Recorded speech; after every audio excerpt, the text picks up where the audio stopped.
अस्सलामुअलैकुम, सुबह खैर। कैसे हैं आप सब लोग? ठीक ठाक हैं, मज़े में हैं, अपनी लाइफ एंजॉय कर रहे हैं, हमारे शो का इंतज़ार कर रहे हैं। हम भी आपका इंतज़ार कर रहे होते हैं कि कब आपके सामने ये शो लेकर आएंगे और आपके बहुत अच्छे अच्छे फीडबैक्स हमें मिलेंगे और इतना ढेर सारा प्यार हमें मिलेगा। अच्छा जनाब, शो का आगाज़ करते हैं और कुछ बात करते हैं कि ये जो ज़्यादा चाय पीने वाले लोग होते हैं, इंक्लूडिंग मी, ये सेहत के लिए जो है, इनकी सेहत पे कितनी नुकसानदेह होती है और इससे इनको क्या जो है वो साइड इफ़ेक्ट्स होते हैं। अच्छा जी, चाय में क्योंकि कैफ़ीन होती है जो दिमाग को जो है वो बिल्कुल आपके ऐसा रखती है एक्टिव। अच्छा, ज़्यादा चाय पीने से नींद का निज़ाम मुतासर हो जाता है। फिर क्या होता है कि खाली पेट या फिर बार बार चाय पीने से मैदे में तेज़ाबियत भी बढ़ जाती है, बदहज़मी का भी शिकार हो जाते हैं, जलन भी होती है। अच्छा जी, चाय आयरन को जब्स करके जो है वो क्या करती है कि अच्छा, ख़ास तौर पर अगर खाने का ख़तरा हो तो जो है वो लोग, बहुत सारे ऐसे लोग होते हैं कि जब ये चाय के नुकसानात कुछ इस तरीके से होते हैं कि जब आप चाय पी रहे होते हैं और खाना खाने के बाद आप जब कोई खाना खा लेते हैं और आप खाना खाने के फ़ौरन बाद जो है वो चाय पी रहे होते हैं तो वो आपके खाने को अच्छी तरीके से डाइजेस्ट नहीं करती। चाय पीने के अगर कोई कहता है कि फ़ायदे हैं तो फ़ायदे अपनी जगह हैं, लेकिन क्योंकि चाय आपके दिमाग को बहुत ज़्यादा एक्टिव रखती है, चाय पीने से आपकी नींद मुतासर होती है, चाय में कैफ़ीन होती है। जो स्टूडेंट्स होते हैं वो चाय का ज़्यादा इस्तेमाल कर सकते हैं, लेकिन ये एक कॉन्सेप्ट है जो कि मैं क्लियर ज़रूर करूँगी कि चाय पीने से रंग काला होता है। चाय पीने से रंग काला नहीं होता है। चाय पीने से जो है वो आपके ब्रेन सेल्स एक्टिव रहते हैं, इसका आपकी सेहत पर नुकसान होता है। और बहुत सारे लोग ये गलती करते हैं कि जब भी वो चाय पी रहे होते हैं तो वो क्या कर रहे होते हैं कि एग्जैक्टली खाने के बाद पी रहे होते हैं। चाय आप 2 टाइम पी सकते हैं, चाय आप 3 टाइम भी पी सकते हैं, लेकिन शाम 5 बजे के बाद आप चाय का इस्तेमाल तर्क कर दें, क्योंकि शाम 5 बजे के बाद जब आप चाय का इस्तेमाल करते हैं तो ये आपकी नींद को मुतासिर करती है। बेशक आप रात को 1 बजे तक भी सोते हैं, लेकिन ये आपके रिसेप्टर्स को जो है वो एक्टिव रखती है। तो चाय का जो है ये साइड इफ़ेक्ट होता है, तो चाय आप अवॉइड कर सकते हैं। चाहें तो इसकी जगह अपनी लाइफ में आप दूध का इंटेक बढ़ा सकते हैं, लेकिन सुबह की चाय, शाम की चाय पीने के बाद मेक श्योर कर लें कि शाम को 5 बजे के बाद आप चाय ना पिएं। अच्छा जी, आगे बढ़ते हैं और फिर अब कुछ बात कर लेते हैं हम कि जो ये ख़वातीन होती हैं और जो बाकायदगी से मेकअप करती हैं, जो रेगुलर मेकअप करती हैं, तो इनके मेकअप से जो है इनको क्या साइड इफ़ेक्ट होते हैं। जैसे कि मीडिया के लोग हैं, रोज़ाना मेकअप करते हैं, स्किन के ऊपर इनके क्या साइड इफ़ेक्ट होते हैं, क्या प्रॉब्लम्स होते हैं, तो ये आज हम आपके साथ में शेयर करते हैं कि ये जो रिसर्च है ये किस तरह से जो है ये बनाई गई है रिसर्च। तो ये जो एक रिसर्च थी, इसके ज़रिए जो है वो मालूम हुआ कि जो लोग रेगुलर मेकअप करते हैं उससे उनको क्या होता है कि भाई, ये अमेरिका के नेशनल हार्ट और लंग एंड ब्लड इंस्टीट्यूट में की जाने वाली तहकीक है, जिसमें लिपस्टिक, आई शेडो और मस्कारा जैसी मेकअप की अशिया और ज़िंदगी के बाद के हिस्से में सामने आने वाली दमे की जो अलामात हैं उनके दरमियान ताल्लुक़ सामने आया है। अच्छा, ये रिसर्च जो है ये इस तरह से है कि तकरीबन 40,000 अफराद पर की जाने वाली तहकीक में मालूम हुआ कि वो ख़वातीन जो नकली नाखून, क्यूटिकल क्रीम, ब्लश और लिपस्टिक का इस्तेमाल करती थी, वो तमाम तर ख़वातीन जो हैं वो दमे में यानी एज़मा के मर्ज़ में मुब्तला हो गई। उनकी तादाद जो है वो ऑलमोस्ट 47 जो है वो % है। अच्छा, ये सिर्फ ब्लश लगाना या लिपस्टिक का हफ्ते में 5 या 5 से ज़्यादा बार जो है लगाना बीमारी के ख़तरात में 18% तक इजाफा करता है। तो जितने भी एनालिस्ट थे उनके मुताबिक ये साबित नहीं होता कि इन अशिया से ख़तरात में इजाफा हुआ, बल्कि इन प्रोडक्ट्स में इस्तेमाल होने वाले एक जैसे केमिकल इसका सबब हो सकते हैं। अच्छा, आपको याद होगा कि इससे पहले भी मैंने लिपस्टिक के हवाले से, मेकअप के हवाले से आपके साथ में एक रिसर्च शेयर की थी, उसमें मैंने यही बताया था कि लिपस्टिक जो है वो आप अच्छी ब्रांड की इस्तेमाल करें और लिपस्टिक के अंदर जो भी चीज़ें यूज़ होती हैं, लिपस्टिक जिस तरह से बनती है वो बहुत ज़्यादा इफ़ेक्ट करती है। अच्छा जी, अब हम आगे बढ़ेंगे और आगे बढ़ते हुए हम जो है वो सिटी अपडेट्स आपके साथ में जो है वो शेयर करते हैं। और जो सिटी अपडेट्स है वो कुछ इसी तरीके से होती है कि शहर कायद का जो मौसम है वो डेफिनेटली खुशगवार है और शहर कायद का जो मौसम है उसमें अब लोग बहुत ज़्यादा खुश हैं, क्योंकि मौसम जो है वो बहुत ज़्यादा अच्छा हो गया है। मौसम जो है वो बहुत ज़्यादा जो है वो बेहतरीन हो गया है। आइंदा 24 घंटों के दौरान मतलब जुज़वी अबर आलूद और मरतूब रहने का इम्कान है। शहर कायद में आज रात हल्की बारिश और बूंदाबांदी का इम्कान है। महकमा मौसमियात के मुताबिक कराची में वक्फे वक्फे से तेज़ रफ्तार हवाएं चलने का सिलसिला जारी है। शहर कायद का ज़्यादा से ज़्यादा दर्जा हरारत 32 सेंटीग्रेड से 34 सेंटीग्रेड है। शहर कायद का मौजूदा दर्जा हरारत 30 सेंटीग्रेड रिकॉर्ड किया गया है। कम से कम दर्जा हरारत जो है वो है जनाब क्या है जी, कम से कम दर्जा हरारत 28 से 30 डिग्री सेंटीग्रेड है। और शहर में जुनूब मगरिब सिम से 22 से 24 किलोमीटर फी घंटा की रफ्तार से हवाएं चलेंगी। हवा में नमी का तनासुब 70% है। अच्छा, अब कुछ बात कर लेते हैं हम कि आज दिन भर जो है वो मौसम कैसा रहेगा। मौसम आज 10 बजे कैसा रहेगा, मौसम जो है वो आज 11 बजे कैसा रहेगा, क्योंकि हम आपको हमेशा जो है वो करंट अपडेट्स बता रहे होते हैं, करंट चीज़ें बता रहे होते हैं कि मौसम जो है वो कैसा रहेगा। तो आज जो दिन भर मौसम है, मौसम कुछ ऐसा रहेगा कि 10 बजे जो है वो 31 सेंटीग्रेड रहेगा, 11 बजे जो है वो 32 सेंटीग्रेड रहेगा, फिर 12 बजे जो है वो भी 32 सेंटीग्रेड रहेगा, फिर उसके बाद जो है वो 1 बजे 33 सेंटीग्रेड जो है वो मौसम रहेगा। अच्छा जी, आगे बढ़ते हैं और आपके साथ में जो है वो हियरिंग्स के हवाले से बात कर लेते हैं कि सिंध हाई कोर्ट में जो आज अहम हियरिंग है, जो हम समाते हैं उनका जिक्र कर लेते हैं। सिंध हाई कोर्ट में अहम केसेस की जो है वो समात होगी। आइनी और रेगुलर बेंच के रूबरू मुख्तलिफ केसेस की समात होगी। लापता अफराद, गैर कानूनी तामीरात और फिर इसके अलावा जो है तजावुज़ात और दरख्वास्त ज़मानत पर जो है वो समात होगी। अच्छा जी, इसके बाद जो है दरख्वास्त पर समात जस्टिस जुल्फ़िकार सांघी की सरबराही में 2 रुकनी बेंच करेंगे। अच्छा जी, ये तो हो गई जी समात। अब कुछ बात कर लेते हैं हम कि आपने ग्रॉसरी करने जाना होगा तो दालों के जो प्राइस हैं वो आपके साथ में हम शेयर करते हैं कि जो दालों के प्राइस हैं वो क्या हैं। तो जी, दालों के जो प्राइस हैं वो है 405 माश की दाल, इसके बाद जो मूंग की दाल है उसके प्राइस हैं 310, उसके बाद जो मसूर की दाल है उसके प्राइस हैं 250, उसके बाद जो दाल चना है उसके होलसेल प्राइस है 340 और रिटेल प्राइस है 355 और काबली चना जो है उसके होलसेल प्राइस जो है वो 310 है। तो ये तो जी हो गए दालों के प्राइस। आगे बढ़ते हैं और जो है वो हम करेंसी जो है उसके रेट्स जो हैं वो आपके साथ में शेयर करते हैं और ओवरऑल आप डेफिनेटली हमें बताते हैं कि आप के करेंसी के जो रेट्स हैं वो ज़रूर शेयर किया करें। तो करेंसी के जो रेट्स हैं वो क्या हैं जी? करेंसी रेट्स जो हैं वो ऑस्ट्रेलियन डॉलर है 190, कैनेडियन डॉलर जो है वो 210 है, फिर यूरो जो यानी कि है वो है 336, फिर उसके अलावा जो कुवैती दिनार है वो है 931। अच्छा जी, फिर उसके बाद जो है वो यूके पाउंड जो है वो 384 है, फिर उसके बाद सऊदी रियाल जो है वो 76 है, फिर स्विस फ्रैंक जो है वो 29 है और जो फिर यूएस डॉलर है ना वो जनाब हमारे सामने है। अच्छा, दोबारा आता है तो मैं आपको बताती हूँ कि यूएस डॉलर जो है वो कितना है। तो ये कुवैती दिनार है जो कि 931 है, तो जो यूएस डॉलर है वो है 286 पर। अच्छा जी, आगे बढ़ते हैं और अभी आपको बताते हैं जल्दी से कि जो गोल्ड प्राइस है वो क्या है। आलमी मार्केट में सोना $3 कमी से $3,337 फ़ी ऑन्स पर जो है वो आ गया है।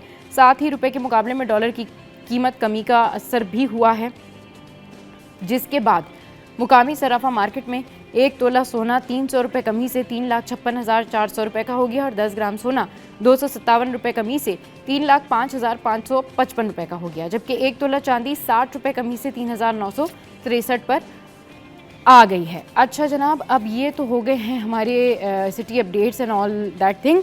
अच्छा, अब जो है जिस तरीके से हमने आपके साथ में वेदर के प्राइस जो है वो जिस तरीके से हमने मौसम का हाल बताया आपको, और पता है क्या, इतने सारे प्राइसेस हम आपके साथ में शेयर कर रहे थे। तो यूजुअली मैं बोल रही थी मौसम के प्राइस क्या होते हैं, खुशियाँ होती हैं। मौसम के प्राइस क्या होते हैं, मौसम के प्राइस ये होते हैं कि आप हंसते मुस्कुराते हैं, अपनी फैमिली के साथ जो है वो एंजॉय करते हैं। ये अनमोल लम्हात होते हैं, ये वो लम्हात होते हैं जब आप अपनी फैमिली के साथ खुशी से बैठे होते हैं। तो जब हम बहुत सारी अपडेट्स आपके साथ में शेयर कर रहे होते हैं ना, तो समहाउ हमारे जहनों में ये बहुत दफ़ा रहता है कि जी प्राइस प्राइस प्राइस, और प्राइस बताने का मतलब भी यही होता है कि एटलीस्ट आप लोग हमसे ये सुनते हुए जाएं कि आप मार्केट से चीज़ें कितनी महंगी लेते हैं। और जहाँ तक मौसम की बात है ना, तो आप देख रहे हैं आप लोग जिस तरह से ओवरऑल सिचुएशन है, फ्लड सिचुएशन है, ओवरऑल जो है लोगों को मना किया जा रहा है कि जी इस टाइम पे फ्लड की सूरत हाल है तो आप ना जाएं। तो बिल्कुल मैं एक दफ़ा फिर से आप लोगों से दरख्वास्त करूँगी कि अगर आप लोगों का कोई प्लान भी है तो आप उन मुकामात पर जाएँ जो कि सेफ़ हैं, आप वहाँ पर ट्रैवल करें जहाँ पर इस तरह की सूरत हाल नहीं है। और कराची हाइट्स, क्योंकि हम लोग थोड़ा सा इन चीज़ों से अवेयर नहीं होते, हम लोग 2 दफ़ा जा चुके होते हैं, 1 दफ़ा जा चुके होते हैं और हमें बहुत सारी जगहों का पता नहीं होता। तो इस मौसम में पहले तो जाए ना, लेकिन अगर जो जा रहा है तो किसी ऐसे के साथ जाएं कि आप किसी टूर गाइड के साथ जाएं या किसी ऐसे शख्स के साथ जाएं जिसको बहुत ज़्यादा एक्सपीरियंस हो। चले जी, टॉप स्टोरीज़ भी शेयर करेंगे, लेकिन शो में यह वक्त तो एक ब्रेक का। ब्रेक के बाद वापस आएंगे और फिर हमारे कॉरेस्पॉन्डेंट हमें ज्वाइन करेंगे। Welcome back. न्यूज़ सेशन में खुशामदीद। और इस वक्त हमें ज्वाइन किया है ब्यूरो चीफ कराची अशरफ भाई ने, और उनके साथ हैं महराज भाई।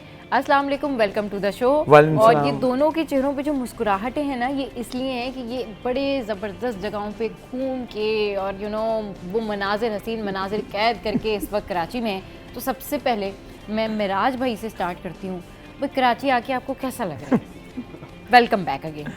जी देखिए जी, अपना शहर तो अपना शहर होता है। जी बिल्कुल। ठीक है ना, आप कहीं भी जाएं दुनिया में, घूमे फिरे रहें, काम से जाएं, जी लेकिन वापसी आपको वहीं आना होता है और वो दिल से आपके कभी निकलता नहीं है। सही, बिल्कुल। तो कुछ दिन चले ठीक है, बाहर इंसान गुजार लेता है, लेकिन अपना शहर जैसा भी हो, हाँ। भले सड़कें टूटी भी हो, ठीक है, भले पानी ना आ रहा हो, भले बिजली ना हो, हाँ। अब ये सारे मसाइल तो हमें खैर मिले हैं, माजी में भी ऐसे होता रहा है, तो अब भी ऐसी है, लेकिन अल्हम्दुलिल्लाह अपना शहर होता है, अपना घर अपना घर होता है। तो मुझे तो बड़ी खुशी है भाई वापस कराची पहुंचने की, अपने शहर में, अपने घर। सही। अच्छा, वैसे जो कराची हाइट्स है ना, वो अगर कराची से कहीं बाहर निकलते भी ना तो उनको एक एंजाइटी होती है, बेशक वो कितने भी अच्छे मॉल में हो, लेकिन एक एंजाइटी वाला जो है ना वो एलिमेंट रहता है कि नहीं ठीक है, वापस घर जाना है, वापस घर जाना है, वापस घर जाना है, क्योंकि शायद काम पीछे बहुत ज़्यादा होता है या क्या वजूहात हैं। अशरफ भाई थोड़ा सा आप भी ज़रा बता दें, आपको कैसा लग रहा है वापस आके? इस्लामाबाद में मैं घूम रहा था और मैं हैरान था, क्योंकि मैं एनर्जी रिपोर्टर भी रहा हूँ, हूँ भी अभी। सही।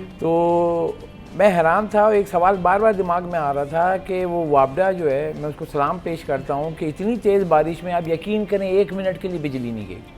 अच्छा। और यहाँ हल्की सी फुहार होती है, PMT ट्रेप, ग्रिड ट्रेप, सब बंद। यहाँ तो जैसी बारिश स्टार्ट होती है वैसे जहन में ये आता है कि बस जो है ना वो अगर इमरजेंसी लाइट है तो वो आप साथ में रख लें, चार्ज है या नहीं है, UPS चल जाएगा या नहीं चल जाएगा, जनरेटर तो हम चला नहीं सकते। और अगर लाइट नहीं जा रही हो तो यकीन करें लोग आपस में एक दूसरे को मैसेज करो तुम्हारी लाइट आ रही है, बारिश हो रही है लाइट आ रही है, बारिश हो रही है लाइट आ रही है। सबसे पहला सवाल वाईफाई बंद, सब चीज़ें बंद। क्यों भाई? मुझे ये समझ में नहीं आती कि जो तार कनेक्टेड होते हैं, मेरे घर में जब बारिश होती है और लाइट नहीं हो तो जो वाईफाई के सिग्नल्स होते हैं वो नहीं आते। आज तक मुझे ये साइंस नहीं पता चल सकी कि इसकी रीज़न क्या है, कि नॉर्थ में मतलब क्या कोई और सिस्टम लगाया हुआ है उन्होंने। यानी आप यकीन करें कराची में लोग बारिश को जितना एंजॉय करते हैं ना, साथ साथ मैसेज भी करके पूछ रहे थे पानी तो नहीं वहाँ भरा हुआ था, किस तरफ से निकलना होगा। अच्छा लाइट आ रही है, अरे वाह लाइट आ रही है। लोगों ने व्लॉग बनाए होते, देखिए जी हमारे घर में लाइट आ रही है, हम इंजॉय कर रहे हैं, समोसे इंजॉय कर रहे हैं, पकौड़े इंजॉय कर रहे हैं, और फ़ौरन से लाइट चली जाती है। तो जो कराची के लोग हैं वो बाहर गए, उन्होंने ये नोटिस करके आए वो कि देखिए वहाँ बारिश में लाइट आ रही है। अच्छा आप देखिए सबा कि हम कहते हैं ना पहाड़ी जिंदगी, हाँ मतलब उससे तासुर क्या उभरता गया, वहाँ कुछ भी नहीं होगा। अब यकीन करें कि पहाड़ों पर जितनी भी बारिश हो जाए, आपको कोई सड़क जो है ना वो ऐसी नहीं मिलेगी जहाँ पानी भर गया, पानी भर गया, ठीक है ना। सही।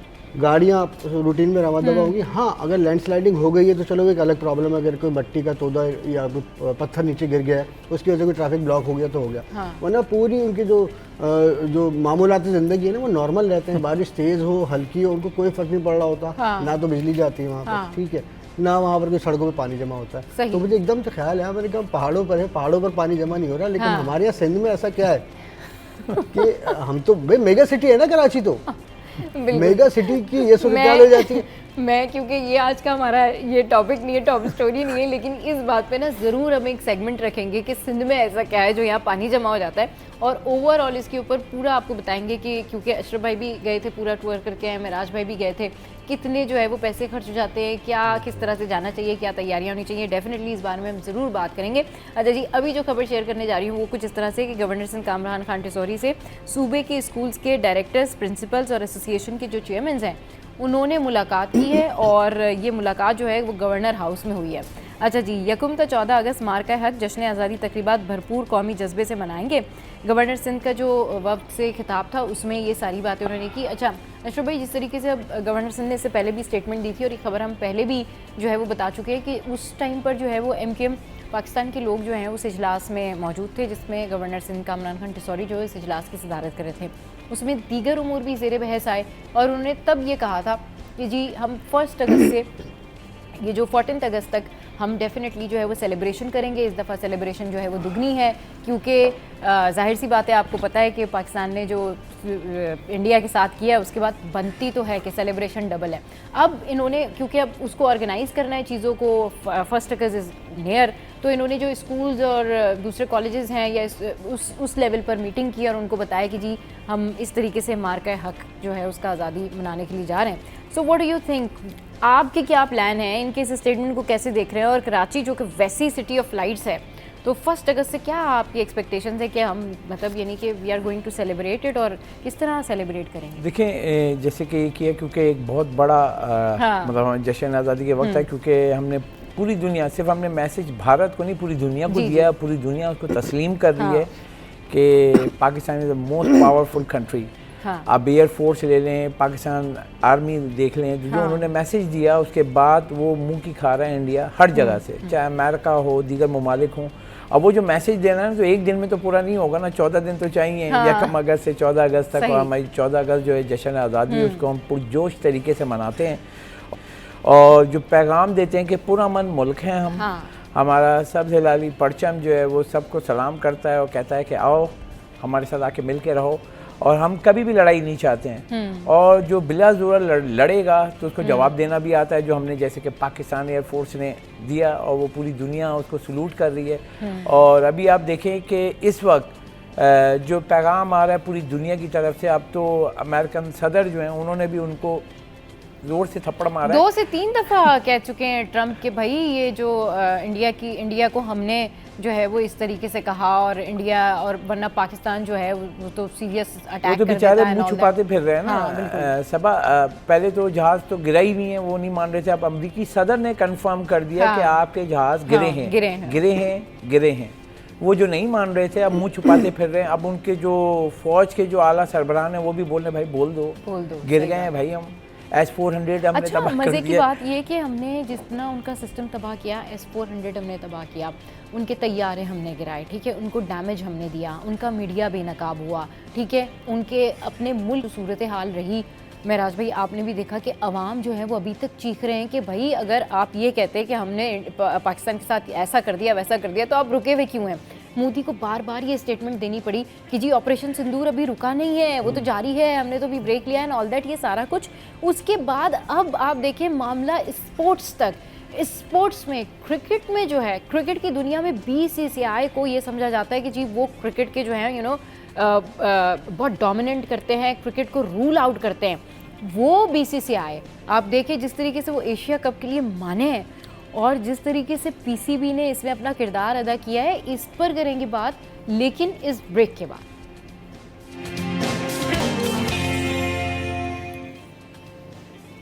Welcome back. और अभी कुछ बात कर लेते हैं पाकिस्तान और अमेरिका के दरमियान तिजारती मुआहदे से मुताल्लिक जो है वो अहम पेशरफ्त हुई, जिसके मुज़ाकरात की तकमील के लिए वज़ीर ख़ज़ाना सेनेटर मोहम्मद औरंगज़ेब वाशिंगटन जो है वो रवाना हो गए। अच्छा जी, वज़ारत ख़ज़ाना के मुताबिक वफाकी वज़ीर ख़ज़ाना मोहम्मद औरंगज़ेब के दौरे अमरीका के दौरान पाक अमरीका ट्रेड डायलॉग पर हतमी बातचीत होगी। तिजारती मुआहदे से दोनों ममालिक की मईशतों को फ़ायदा होगा।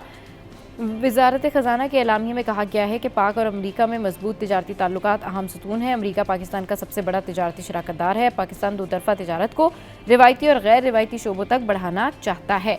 जी अशरफ भाई, इस पर आप क्या कहना चाहें? देखिए सबा, एक चीज़ समझनी होगी कि हम जो दो तरफ़ा तिजारत जो होती है ना, कि आप अमरीका और मैं पाकिस्तान, तो मैं अमेरिका को क्या दे सकता हूँ, अमेरिका से मैं क्या ले सकता हूँ, ये डेट इज़ कॉल्ड के दो तरफ़ा तिजारत, बायलैटरल ट्रेड। अब इसमें क्या होता है कि अमेरिका ने, जैसे अभी अमेरिकी सदर ने पहले किया, वॉर ट्रेड शुरू हुआ था चाइना के साथ, तो पूरे ममालिक पर उन्होंने टैरिफ बैरियर यानी कस्टम ड्यूटी लगा दी थी। अब जैसे है कि उन्होंने कहा कि एप्पल फ़ोन जो है वो कह रहा है हमारी कंपनी है, वो चाइना में जाके बना रही है, उस पर टैरिफ बैरियर लगा दिया, यानी कि 1 लाख का मोबाइल फ़ोन था, 2 लाख रुपये उस पर टैक्स लगा दिए। कह रहे हैं वापस आओ, यहाँ बनाओ, क्योंकि हमारी कंपनी है, हमारे लोगों को रोज़गार दो। और सही है ये जो तरीक़ाकार था। जब वो थ्रेट दिया गया तो पूरी दुनिया में आपने देखा मार्केट गिरी, सब कुछ हुआ।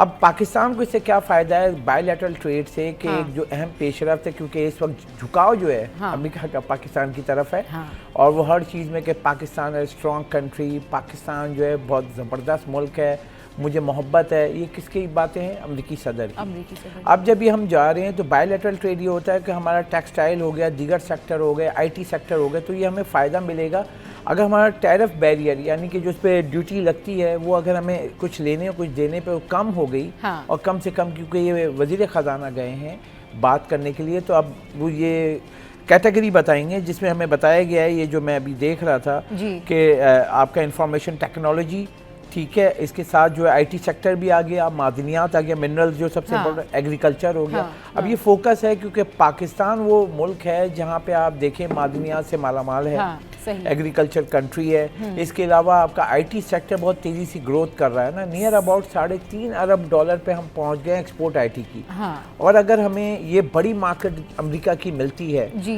तो उस पर टैरिफ बैरियर कम होता है। हाँ। तो हमारी उसकी कॉस्ट कम होगी, हम दीगर ममालिक के बदले हम अमेरिका जाएंगे और अमेरिका के जो सर्विसेज देंगे हम, हाँ। उससे हमें क्या आएगा, डॉलर कमा के लाएंगे। अब एक ये बहुत अच्छी चीज़ है कि पेशरफ्त हुई है, उधर से ही कॉल आई कि आए हम बायलैटरल ट्रेड करते हैं, हाँ। तिजारत का फ़रोग करते हैं। हाँ। तो अब वज़ीर ख़जाना जो अमेरिका गए और जो डायलॉग होगा उसमें आपका यकीनी तौर पर टैरिफ बैरियर पे बात होगी। हाँ, यानी कि अगर पाकिस्तान कुछ भेजता है तो वहाँ पर टैक्स कम होगा, तो उनकी जो प्रोडक्ट आएगी पाकिस्तान भी उस पर कम टैक्स लगाएगा।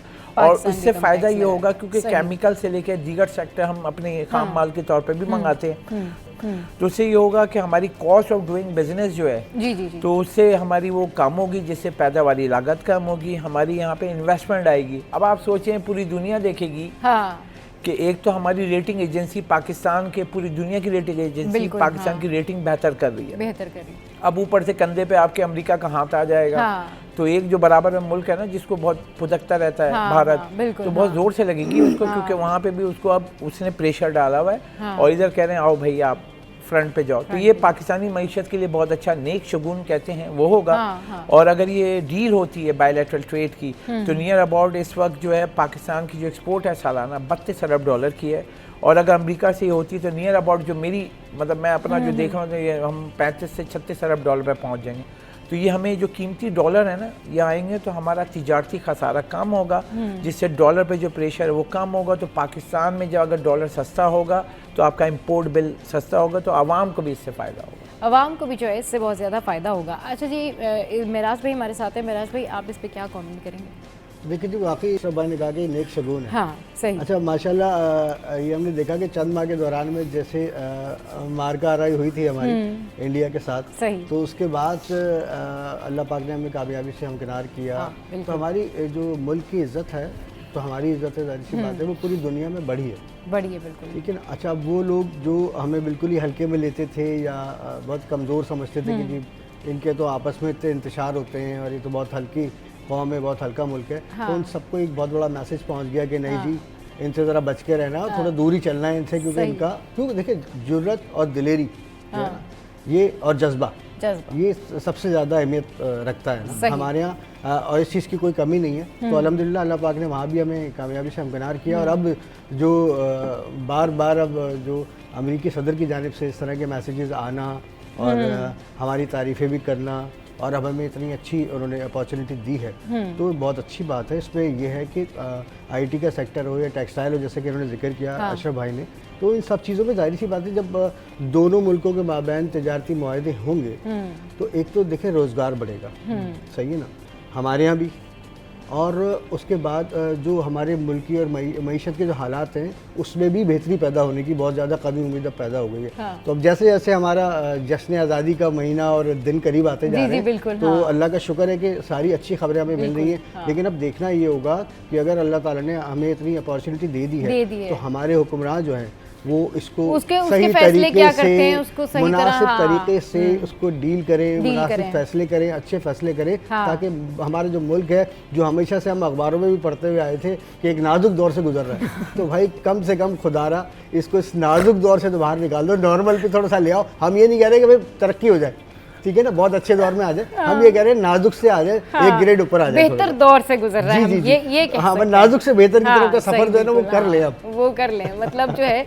ये इस तरह का जुमला यकीन करें जब भी कोई बात होती है ना, तो इसी तरह के स्टेटमेंट सियासतदानों के भी सामने आ रहे होते हैं। अच्छा जी, अगली खबर जो है वो मैं आपके साथ में शेयर करती हूँ, and it's also about Trump ने बिलाखिर गज़ा में भूख और कहत की हौलनाकी को जो है वो अब एक्सेप्ट कर लिया है फाइनली। अच्छा, बरतानवी वज़ीर-ए-आज़म से मुलाकात के बाद जारी बयान में ट्रंप ने इसराइल पर जोर दिया है कि वो गज़ा में खुराक की तरसील को यकीनी बनाए, क्योंकि कई ज़िंदगियाँ बचाई जा सकती हैं। ट्रंप ने कहा है कि इमदादी सामान की जिम्मेदारी इसराइल पर है, मगर गज़ा के शहरियों तक खुराक नहीं पहुँच पा रही है। उन्होंने जंगबंदी की कोशिशों का हवाला देते हुए नेतन्याहू को जंगी हिकमत अमली बदलने का जो है वो मशवरा दिया है। चलिए मेराज भाई से स्टार्ट करते जी। मेराज भाई, बिलाखिर उन्होंने जो भूख और कहत की हौलनाकी है उसको तस्लीम कर लिया। देखिए तस्लीम करने की बात बहुत अच्छी है, चले खुशाइंद भी है। हाँ। लेकिन सूरत हाल है कि इस मसले को अगर अच्छे तरीके से बैठकर मुज़ाकरात के जरिए निपटा लिया जाए तो बेहतर है। क्योंकि देखिए यहाँ पर जो शोरिश है और जो भी मामलात हैं वो बार बार चंद साल का गैप आता है बीच में, फिर कोई ना कोई इशू होता है, उसके बाद फिर ये सब कुछ हो जाता है और इजाफा तो हद हुई है वहाँ पर। ठीक है ना, बहैसियत मुसलमान मैं तो बिल्कुल उनके साथ ही हूँ, अपने दिल से भी, कि उनके साथ जुल्म हुआ है वहाँ पर। ठीक है ना, कितने हमने भी सोशल मीडिया पे देखा, सब कुछ देखा, जाहिर सी बात है वहाँ जा तो नहीं सके, लेकिन हमने उन बच्चों को भी देखा और उन लाशों को भी देखा, उन तबाह और बर्बाद इमारतों को भी देखा। तो भाई वहाँ कहत नहीं आएगा तो क्या आएगा? सही बात, ठीक है ना। अच्छा, अब बात ये आ जाती है कि जिस चीज़ पर एक्शन और ये सब कुछ जो लेना चाहिए था, उम्मत मुस्लिमा को लेना चाहिए था। ठीक है, सबसे पहला हक किसका बनता है? भाई का बनता है ना, कि भाई भाई की मदद को आए या भाई के लिए कुछ तो करे ना, जिस ग्रेड में भी हो मदद कर दे। ठीक है ना, लेकिन हमने ये देखा कि ऐसा कोई चीज़ सामने नहीं आई अच्छी। बहरहाल अगर अमेरिकी सदर इस हवाले से भी संजीदा हैं तो अब उनकी जो काविशें हैं ये बहुत खुशाइंद हैं। जैसे कि अभी हमने पाकिस्तान के साथ जो है तजारती मुआहिदों की बात की, खुशाइंद है। ठीक है, उसके अलावा जो हमारा इंडिया से जब मार्का हुआ उसमें उन्होंने इस चीज़ को कंफर्म किया कि जी हम लोग फाते रहे। ठीक है, ये सब भी खुशाइंद है। और अब उनका गज़ा के लोगों के लिए इस तरह की बात करना और वहाँ पर जो कहत साली हो गई है, जो परेशानियाँ उन लोगों को फेस करनी पड़ रही है, एक्सेप्ट किया उन्होंने, कम से कम एक्सेप्ट तो कर रहे हैं, एक्सेप्ट तो कर रहे हैं। तो ये भी अल्लाह का शुक्र है कि वो इतना कर रहे हैं। लेकिन ये कि बहरहाल हम सबको भी मिलकर जो है इस पर काम करना चाहिए। और जो भी देखिए एक इंसानियत के नाते, ठीक है, हम नहीं कर रहे हैं, हमको इंतहा पसंद नहीं है। ठीक है ना, हम न लड़ाई झगड़े वाली कौम है, हम इंतहा पसंद भी नहीं है, हम चले मजहब के मामलात पे भी नहीं जा रहे ना। लेकिन एक इंसानियत जो है वो सबसे बड़ी चीज़ होती है। तो इंसानियत को मद्देनज़र रखते हुए उनके लिए जो है वो करना चाहिए। अगर अमेरिकी सदर ने उनके लिए ये इस चीज़ को एक्सेप्ट किया है, ये बहुत बड़ी बात है। तो इससे कि आइंदा आने वाला जो वक्त है उसमें कुछ बेहतरी की सूरत नज़र आ रही है। अशरफ भाई देखिए, फ़लस्तीन का मामला है, जो अपडेट मैं देख रहा था, वर्ल्ड हेल्थ ऑर्गेनाइजेशन ने बताया है कि अब तक जो है भूख और अफलास से होने वाली अमवात 133 हो चुकी है। सही। और जिनमें 87 जो है मासूम बच्चे हैं जो भूख और प्यास से मर गए। अब वो कंसर्न है क्योंकि WHO की टीम वहाँ गई है, उसने रिपोर्ट दी है जिसके ऊपर ये कंसर्न हुआ है। और अमेरिकी सदर ने बरतानिया के उनके साथ बैठ के जो बयान दिया है और उसमें ये कहा है कि ये बड़ी पेशरफ्त कहेंगे, क्योंकि इस पर पूरी दुनिया जो है उसको फोकस करी है कि आप देखें मुख्तलिफ ममालिक में उसके ऊपर प्रोटेस्ट हो रहा है। मगर जैसे मिराज भाई ने कहा, तो मैं ये कहूँगा कि 50 से ज़ायद ममालिक है इस्लामिक कंट्री, 50 से ज़ायद, एक दो नहीं, 50 से ज़ायद। आप अगर ये प्रोटेस्ट भी इंटरनेशनल यूनाइटेड नेशन इन सब में आप अगर जमा करा देना करारदाद, तो हर कोई बिल्कुल सीधा हो जाता। क्योंकि 50 ममालिक, 1, 2 या 5 लोग अगर जमा कराएं, 50 लोग जमा कराएं, तो बहुत बड़ा उसका फ़र्क होता है। मगर ये वहाँ जो मासूम बच्चे और जो सोशल मीडिया पे देखा है ना कि सीरियस, मतलब अल्लाह माफ़ करे कि मतलब कि लगता है शैतान उतर गए ज़मीन पे ना। और जो इसराइली हैं जो उन्होंने किया है, उसके बाद जो चीज़ें हुई हैं, अब वो अमेरिकी सदर भी पीछे हुए कि पहले उन्होंने इसराइल पे हाथ रखा हुआ था, वो भी पीछे हुए कि भाई मुझसे गलती हो गई है। अभी इसी मीटिंग में जो मैं वो देख रहा था तो उसमें ये भी कहा है कि एक बार फिर दोहराया अमेरिकी सदर ने कि हमने ये माना है कि इसके बाद बहुत नुकसान हुए हैं और वहाँ की कीमती जानों का ज़या हो रहा है। तो अब वो उनको कहा है फूड सेफ्टी के लिए आप इक़दाम करें वहाँ पहुँचाने, क्योंकि पहुँचाने नहीं दे रहे हैं ना। इसराइली फ़ौज जो है मतलब कि वो शैतान बनी हुई है, मतलब वो बच्चों को भी नहीं, मतलब वो क्या बोलेंगे, वो बच्चों को मार देते हैं। अब वो बच्चे जो हैं जिनको भूख प्यास से जो मर रहे हैं, तो आखिर में उनको तो चाहिए ना, भूख के कहाँ से, कुछ भी मतलब नहीं है। अगर आप देखें कि लोग सियासत को भी अगर साइड पे रख के देखें तो वहाँ के जो मनाजिर हैं ना, वो इस तरह के मनाजिर हैं कि वो आपका दिल दहला देते हैं। मतलब वो आपकी रूह झंझोड़ के रख देते हैं कि जिस तरह वहाँ पर बच्चों के साथ सूरत हाल है। और मैं भी पिछले दिनों एक डॉक्यूमेंट्री उसके हवाले से देखी थी, वहाँ से वहाँ के लोगों ने जो है वो जो वहाँ की रील्स थी उसको कंपोज करके एक पूरी उनकी डॉक्यूमेंट्री बनाई हुई थी। उसमें जो बच्चे थे वो चाय, जब चाय के लिए वो बड़े बड़े बर्तन वगैरह लेकर आए, तो आप यकीन करें बच्चे और औरतें जो वो चाय पीने के लिए चीख रहे थे और आपस में एक छीना झपटी थी कि हमारे बर्तन में पहले आप चाय डाल दें या हम भूख से नहीं डालें। और वो इतने बहादुर लोग हैं, इतने बहादुर बच्चे हैं कि उनके जो साथ उनकी बिल्लियाँ हैं ना, वो पहले अगर उन्हें खाना मिल जाए तो वो उनको भी सर्व कर रहे होते हैं। तो उन लोगों की इंसानियत देखें, और आप उन लोगों का गैर इंसानी सलूक देखें जो उनके साथ जो है वो ये सारे मामलात कर रहे हैं। चलें जी, यहाँ पर वक्त है ब्रेक का, ब्रेक के बाद वापस आएंगे तो अगली टॉप स्टोरी पर डिस्कशन करेंगे। Stay with us. Welcome back. अच्छा जनाब, एक और ये खबर है, और ये खबर है जिस ज़मान टाउन पुलिस ने भिठाई कॉलोनी बंद के करीब कार्रवाई के दौरान 2 मुलजिमान को जो है फायरिंग के तबादले के बाद ज़ख्मी हालत में गिरफ्तार कर लिया है। पुलिस के मुताबिक मुबैना मुकाबले के दौरान 2 तरफा फायरिंग हुई, जिसमें मुलजिमान ने 25 साला सिराज और 30 साला शहजाद जो है वो ज़ख्मी है। और पुलिस ने बताया कि जो गिरफ्तार मुलजिमान के कब्ज़े से असला, गोलियाँ, मोबाइल फ़ोन और एक मोटरसाइकिल बरामद की गई है, और जो दोनों ज़ख्मी हैं उनको फौरी तौर पर तिब्बी इमदाद के लिए अस्पताल मुंतकिल जो है वो कर दिया गया है। ज़मान टाउन पुलिस का कहना है कि गिरफ्तार मुलजिमान का जो माजी का क्रिमिनल रिकॉर्ड है वो भी चेक किया जा रहा है और जानने की भी कोशिश की जा रही है कि ये किसी बड़े जराइम पेशा नेटवर्क का हिस्सा तो नहीं है। जी महराज भाई। हाँ देखिए, बिल्कुल रूटीन की कार्रवाई है और पुलिस इस तरह के मुकाबले रोज़ाना कर रही होती है। और 2 मुलजिमान इसमें गिरफ्तार किए ज़मान टाउन पुलिस ने, और अब इनके ज़ाहिर सी बात है क्रिमिनल रिकॉर्ड चेक किया जाएगा। स्ट्रीट क्राइम जो है वो शहर में अभी तक पुलिस के काबू में नहीं आ सका है। सही। हमने पूरा ओवरऑल अभी तकाबली जायजा भी लिया है, पूरे पिछले साल के हिसाब से भी, इस साल के हिसाब से भी। तो जो आदाद शुमार के उलझावों में उलझा देते हैं पुलिस चीफ या IG सिंध, तो ऐसा बिल्कुल नहीं है। जो रूटीन में क्राइम चल रहा था वो है हमारे ऑफिस के लोग बार बार लूट रहे हैं, बार बार लूट रहे हैं, बार बार लूट रहे हैं।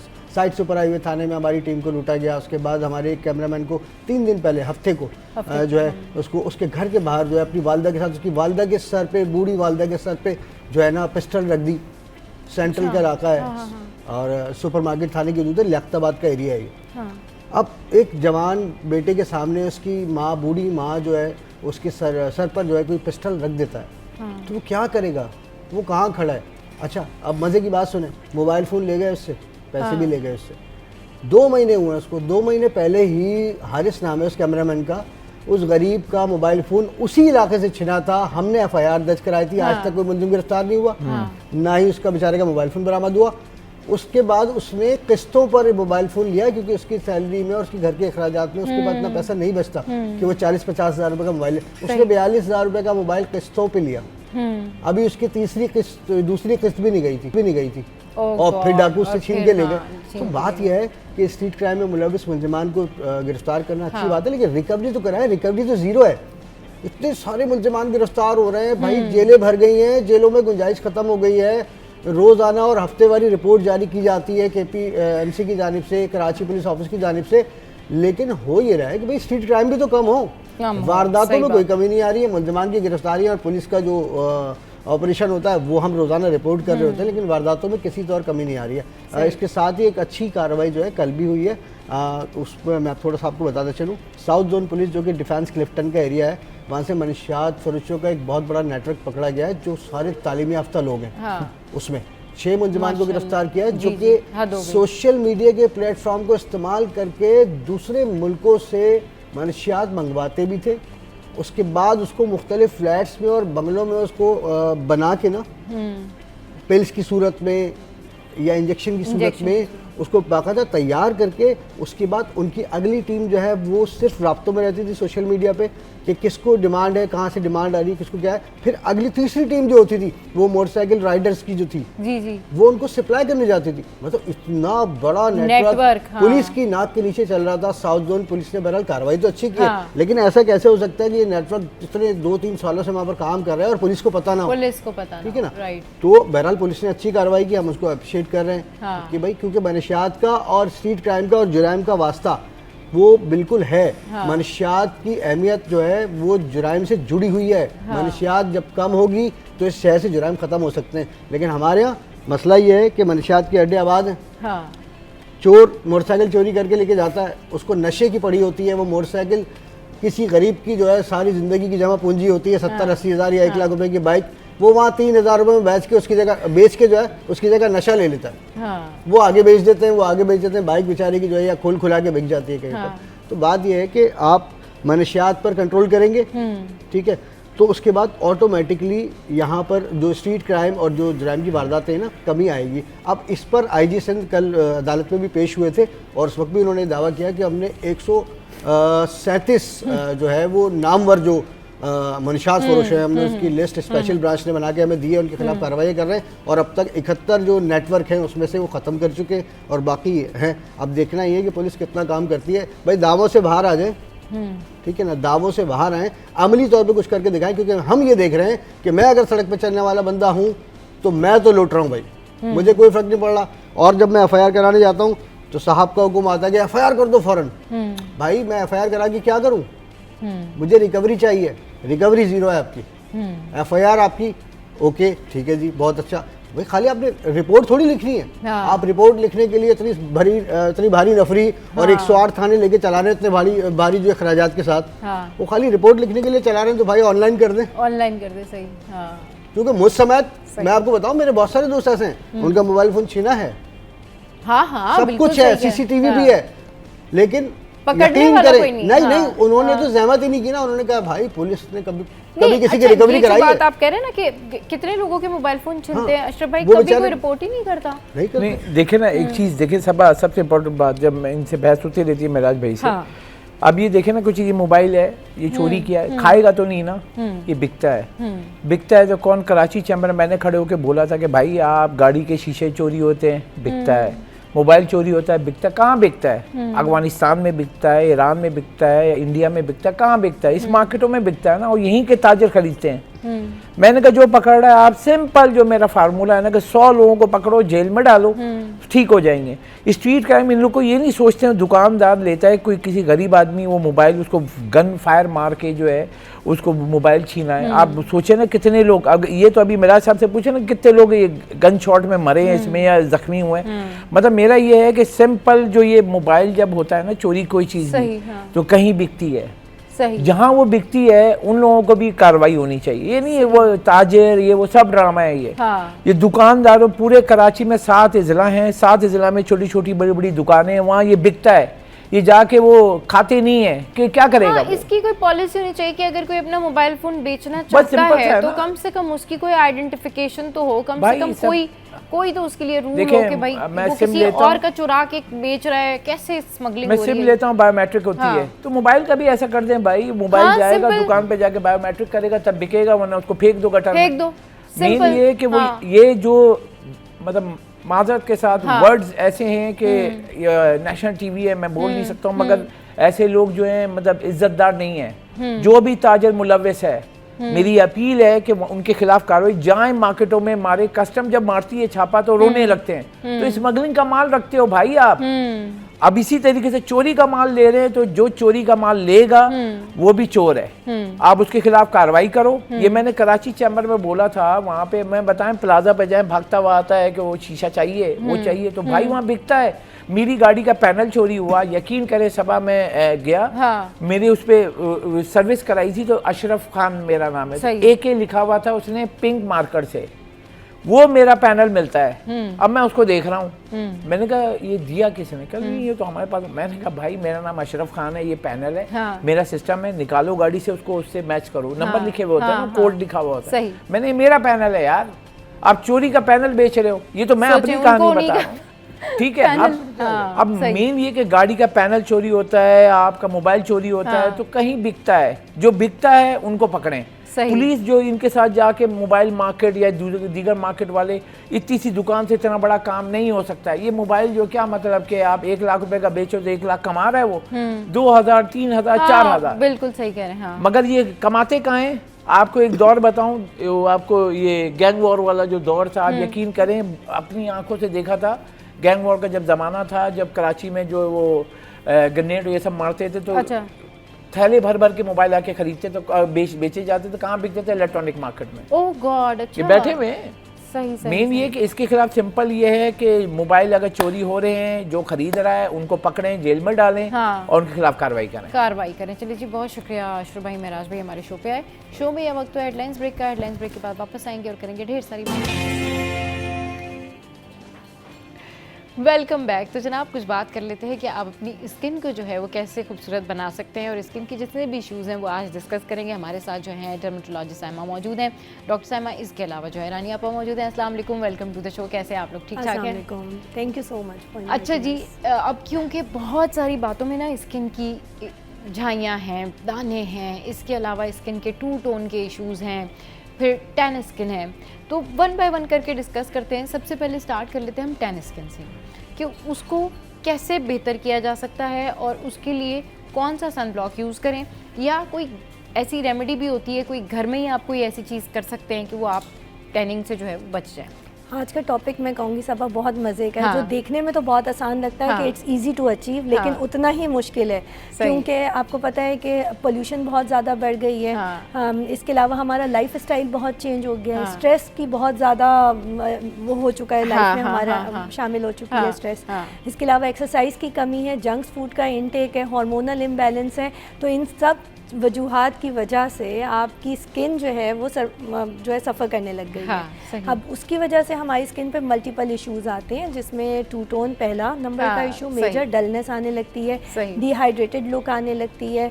इसके अलावा ओपन पोर्स के इश्यूज आते हैं, एज स्पॉट्स आने लगते हैं, सन स्पॉट्स आने लगते हैं, हाँ। फाइन लाइंस एज से बहुत पहले आने लग गई हैं, हाँ। रिंकल्स आने लग गए हैं। सही। इसके अलावा हमारी स्किन के ऊपर पिगमेंटेशन या मलाजमा। हाँ, so these are the common things जो हमारी एज यानी प्री मेच्योर एजिंग में एक बहुत वाइटल फैक्टर बन चुकी हैं। फैक्टर बन चुकी हाँ हैं, सही, बिल्कुल। सही। तो इन सब को केटर करने के लिए मल्टीपल ट्रीटमेंट्स अवेलेबल हाँ। होती हैं, जिसमें स्टार्टिंग हमने करना कहाँ से, हमारी diet. Beauty Okay. Come from inside, Inside. So what you eat is more projected on your face. सही। उसके लिए पानी का इस्तेमाल अच्छा करें, बैलेंस डाइट लें, जिसमें आपके सारे 6 के 6 न्यूट्रिएंट्स डाइट के शामिल होने चाहिए, स्लीप आपकी अच्छी होनी चाहिए, पानी का इंटेक अच्छा होना चाहिए, और हाँ। एक्सरसाइज आपकी रूटीन में ऐड होनी चाहिए। हाँ। फिर आती है सेकंड उसमें कैटेगरी में हमारी स्किन केयर रूटीन। सही। स्किन केयर रूटीन में basic skin care starts from sun block, moisturisation and इसके अलावा फेस वॉश। हाँ, ये 3 चीज़ें लाइफ का बहुत इम्पॉर्टेंट पार्ट है। सही। जिसमें जब भी आप धूप में निकल रहे हैं तो सिलेक्शन ऑफ सन ब्लॉक करके अपनी सन ब्लॉक को चूज़ करें। हाँ। जिसमें अगर आपका धूप का एक्सपोजर बहुत ज़्यादा है तो आप उस हिसाब से SPF भी थोड़ा ज़्यादा लेंगे। ज़्यादा लेंगे। अगर आपका धूप का एक्सपोजर टाइम कम है तो आप SPF 30+ यूज़ कर सकते हैं। हाँ, सन ब्लॉक धूप में निकलने से तकरीबन 20 मिनट पहले आप अप्लाई कर लेंगे। एंड मिनिमम सन ब्लॉक जो एक फेस और नेक के लिए हमें रिक्वायर्ड होता है वो 1 फिंगर लेंथ होता है, जिसको आप टैप टैप करके लगाएंगे and then spread out on the face, ताकि वो आपको फुल एब्जॉर्ब हो जाए इतने टाइम में, 20 मिनट में, और जब आप घर से निकलें तो वो आपको प्रोटेक्शन दे सके। नेवर एवर, बहुत सारे लोगों की आदत होती है कि वो क्रीम्स को और सन ब्लॉक को अपने हाथों पे मलते हैं और देन वो फेस पे अप्लाई करते हैं, तो वो सब का सब जो है आपके हैंड में एब्जॉर्ब हो जाएगा, वो फेस में नहीं लग पाएगा। सही। तानिया आप अभी हमारे साथ मौजूद हैं, क्या करना चाहिए वन टोन करने के लिए, बिल्कुल स्किन वन साफ टोन करने के लिए? हाँ, बिल्कुल अपनी बिल्कुल डॉक्टर साहिबा ने बिल्कुल सही बताया कि देखिए जो हमारे अंदर होता है वही हमारे बाहर होता है। हाँ। आप किसी भी आप अगर चेहरे को देखें, अगर वो फ्रेश लग रहा है, हाँ। इट मीन्स वो सेहतमंद है। सही। और फ्रेश रहने के लिए जैसे कि डॉक्टर साहिबा ने बताया बिल्कुल सही है कि आपकी भरपूर नींद ज़रूरी है, पानी का इंटेक बहुत अच्छा हो, बहुत हाँ। अच्छा होना चाहिए, और सादी ग़िज़ा का इस्तेमाल करें। हाँ। और चिकनाहट को कम से कम अपने अंदर लें, वॉक बहुत ज़्यादा करें और कोशिश करें कि बहुत पुरसुकून नींद सोएं। हाँ। अगर नींद की कमी होती है तो डार्क सर्कल हो जाते हैं। इन तमाम चीज़ों के लिए जब आपकी डाइट अच्छी होती है तो खुद ब खुद आपकी स्किन अच्छी हो जाती है। बेहतरीन डाइट में आपको जो सबसे ज़्यादा इस्तेमाल करना होता है मिनरल्स का इस्तेमाल होता है। मिनरल्स आप जितने अच्छे लेंगे, और हमारे तो कुदरत ने इतनी ज़बरदस्त चीज़ें दी हैं। हाँ।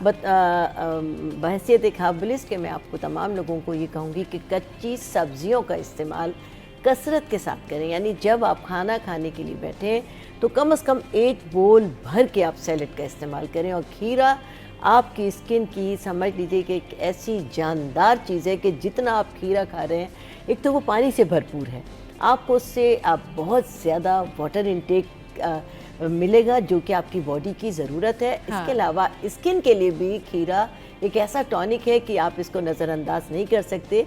बेहतरीन आपको, अगर आप जो सन टैनिंग की बात हुई है, बाहर जाने के लिए मैं बतौर हर्बलिस्ट में आपको हाँ, कहूँगी हाँ। कि मैं यानी जो सन ब्लॉक्स है उसके बहुत ज़्यादा फेवर में नहीं हूँ। अच्छा, क्योंकि देखिए हम पाकिस्तानी हैं और हमारा मुल्क ओजोन से बहुत दूर है। सही। हमारे यहाँ ज़्यादातर लड़कियों को जो वो सन टैनिंग हो जाती है वो हो जाती है कि जब वो सन ब्लॉक इस्तेमाल करती हैं SPF 60 का 90 का, जो कि हमारी नीड नहीं है। हमारी नीड एक बहुत ही हल्के सा जो हमारा कॉम्पैक्ट पाउडर है। आप बाहर जा रही हैं और आप अपना फेस वॉश करने के बाद कॉम्पैक्ट पाउडर अगर हल्के से आप पफिंग कर लें तो आप हमारी सूरज की शुआओं से बच सकती हैं और सन टैनिंग से बच सकती हैं। हमारी स्किन पर एक कोटिंग की ज़रूरत है। आप अगर एक कॉम्पैक्ट पाउडर कोई आपके घर में अवेलेबल है, आप वो लगाएं, उसके बाद हल्का सा ब्लश ऑन लगाएं और जो लिपस्टिक आपको लगानी है। हैवी मेकअप के लिए ज़ाहिर है हैवी मेकअप रात को होता है, वो स्किन पर इतना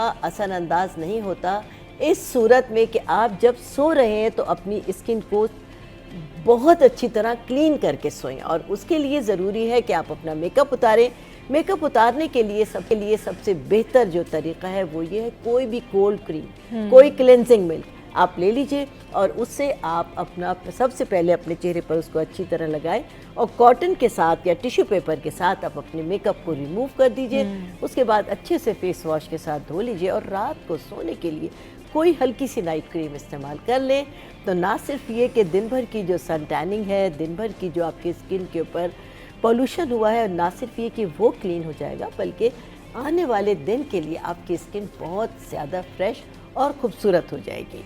और जिन लोगों का वज़न भी ज़्यादा होता है और अपनी स्किन को बहुत फ्रेश रखना चाहते हैं, उनके लिए सुबह नहार मूड कर 1 गिलास पानी में 1 टीस्पून अगर शहद मिलाकर पी लें तो उनकी स्किन देखने के काबिल हो जाती है। सही, बिल्कुल ठीक कह रहे हैं। अच्छा, पिंपल्स जो हैं इसका क्या करना चाहिए? पिंपल्स कई तरह के होते हैं। एक जो है वो एक्नी के फॉर्म में होता है, एक पिंपल आपको जीन्स में ही होते हैं आपके, कि वो रेड रेड से होते हैं लेकिन उसमें पस नहीं होती, वो फिर अलग तरीके से जो है ना वो आपके चेहरे पे बाजे हो रहे होते हैं और वो फिर बंच की सूरत में होते हैं कि बहुत सारे एक ही जगह पर वो पॉपअप हुए होते हैं।